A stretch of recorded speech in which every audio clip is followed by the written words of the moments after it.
You go through and you do random sampling in the quarry. Routine sampling. Random routine sampling. And you will say, all right, we did this section and the material here is up to grade. We did that section and the material is up to grade. But not all material in the certified quarry would be up to grade. And therefore there is always this residual risk that you could take material that is not up to grade, which is why you do the road tests themselves. And this is a massive project. I don't think we have ever done a project like this. It's a very complicated project. It's complicated because it is not a greenfield project. And greenfield projects are simple. You don't have to have issues with dealing with the public using the infrastructure while you're building. You can determine where you're going to build. You have greater latitude. So you can look at areas and say, you know what, I wouldn't build here because of the level of protection and reinforcement, and therefore I can choose my alignment. When you're building on an existing alignment, you have no choice but to build on the alignment established. Now, from day one, we know that this is not the best alignment, because even the road that was here before suffered the same fate. The water table here is very high. It's in proximity to the sea. And a swamp. And a swamp. So you're going to have issues with the road.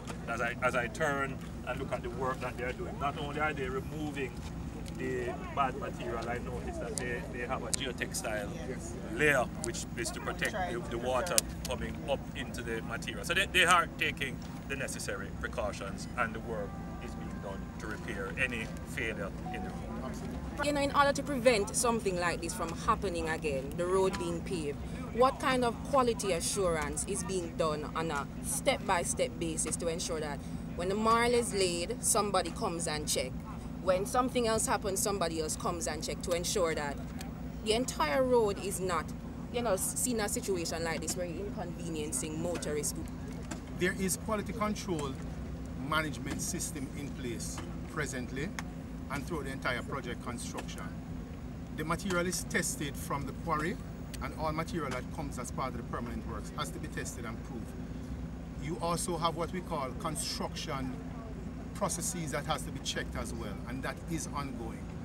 But like every project, we're talking about 141 kilometers. You can have and will have situations, but we have a system in place, both contractually as well as foolproof. So when it occurs, it is picked up and the correction is being done. So this is what you have here.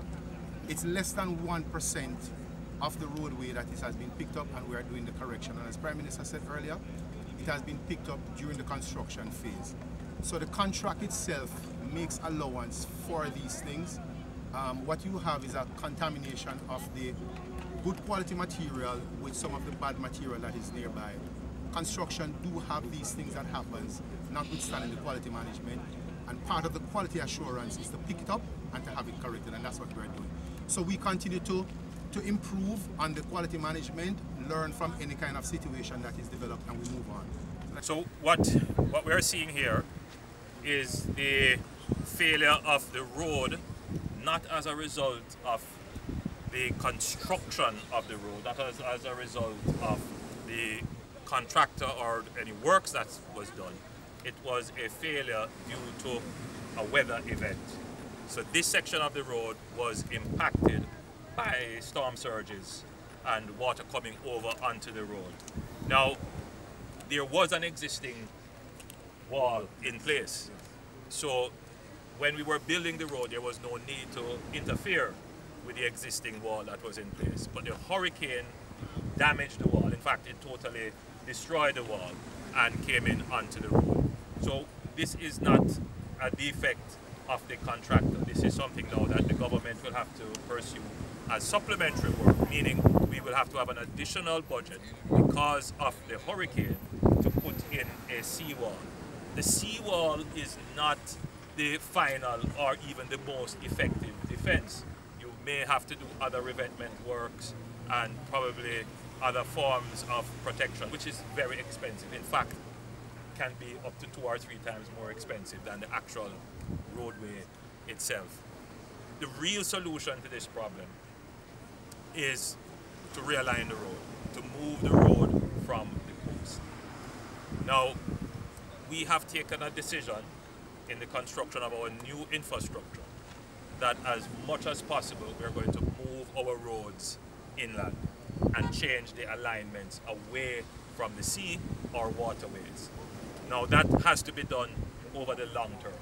This is not something that we can do today or tomorrow as we go to reconstruct. So as I'm standing here, I'm saying to Jamaica that this beautiful project, which we took a decision to make this massive investment in, was done because we wanted to support the existing residents, communities, and commerce.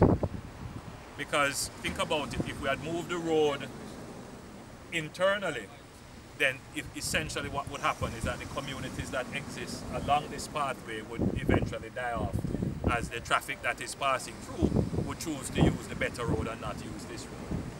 What we want to do is to encourage the development of the area. And so we took a decision to keep the existing alignment and to repair it. But that adds great complications. It adds complications as it relates to the inconvenience of the people who live in the area and have to use the road while the road is being repaired.